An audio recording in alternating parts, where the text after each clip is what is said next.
Այդքան է, պարոն Փաշինյան, գիտեք, Ինչ ես եք ձեր ասած Ղարաբաղյան շարժումը Այո շարունակվում է, որովհետև դուք 2022 թվականի հոկտեմբերի 6-ին գնացիք եւ հայտարարեցիք, որ Արցախը Ադրբեջանի տարածքային մաս է կազմում եւ դուք դրանով դավաճանեցիք Արցախի ժողովրդին։ Ես ձեր պատճառով 2023 թվականի սեպտեմբերի 19-ին Արցախում տեղի ունեցավ 1 օրյա պատերազմ Եվ որի պատճառով Արցախի մեր հայրենակիցները ստիպված եղան լքելու Արցախը, որի պատճառը դուք եք։ 2018 թվականին դուք հայտարարեցիք, որ Արցախը Հայաստան է եւ վերջ։ Խաբեցիք ինձ եւ իմ նման հազարավոր մարդկանց, ովքեր եկել էին, դուրս էին եկել Սերժ Սարգսյանին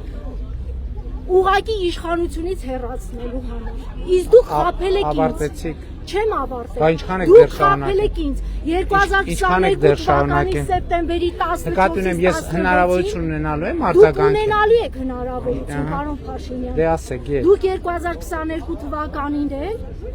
հրահրեցիք ձեր պատճառով հենց հիմա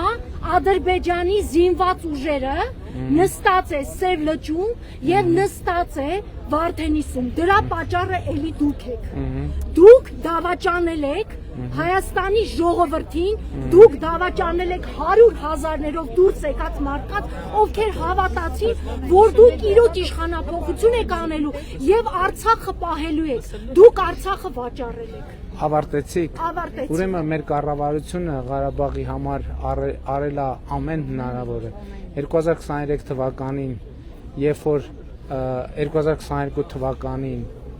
եւ 23 թվականին, երբ որ իշխանափոխություն էին անում Ղարաբաղին եւ ասում էին, որ հիմա տեսեք ինչ են կանելու։ Ես նախորդ օրը ազգային ժողովում եմ դրան անդրադարձել։ Բատոնում էին իշխանափոխությունը այդ մարդիկ։ Մենք Ղարաբաղի մեր գործընկերներին ցույց ենք տվել ճանապարհը եւ նույնիսկ որոշակի այս ասեմ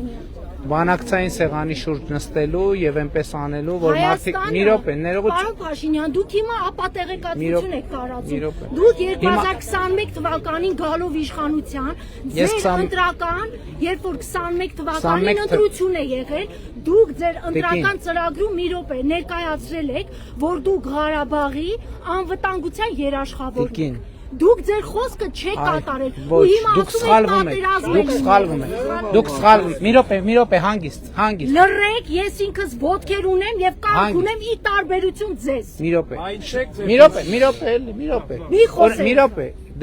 Ես լուր լսեցի ձեզ։ Դուք խոսեք, մնացածը չխոսեն։ 5 րոպե լուր կլսեք, ես ձեզ կպատասխանեմ, դուք կգնաք, ես էլ կգնամ։ Ուրեմն 2022 թվին էլ դրանից հետո էլ մենք բոլոր պայմանները ստեղծել ենք, որպեսզի ձեր ասած խնդիրները լուծվելու հնարավորություն ունենան։ Ոչ մի կառավարություն Ղարաբաղի համար այնքան չի արել, ոչ ֆինանսական, ոչ տնտեսական, ոչ մնացած բոլոր առումներով։ Երբ որ Քոչարյանը եւ իր կողմնակիցները Ղարաբաղում իշխանափոխություն են անում, Քոչարյանը, Սարգսյանը, մյուսները իրենց կողմնակիցները եւ ասում էին եւ մենք հիմա Քոչարյանի եւ Սերժյանի մի րոպե, դուք 5 րոպե սպասելու եք։ Մի րոպե։ Չեք դրել ասում։ Մի րոպե, դուք սպասելու եք թե չէ։ Մի րոպե, տիկին, ներողություն, ձեր ազգանունը ի՞նչ է։ Ձեր ազգանունը։ Իմ ազգանունը ինչի համար։ Որ ուզում եմ դիմեմ ձեզ, տիկին, լավ։ Տիկին Արմին է, ուրեմն լսեք։ Երկրորդը, ես ինչ որ ասել եմ, ես իմ ասածի հետևից գնացել եմ եւ ես արձանագրել եմ, որ Ղարաբաղյան շարժումը ինքը իր էությամբ եւ բնույթով թակարդ է Հայաստանի պետականությունն ու անկախությունը թույլ չտալու համար։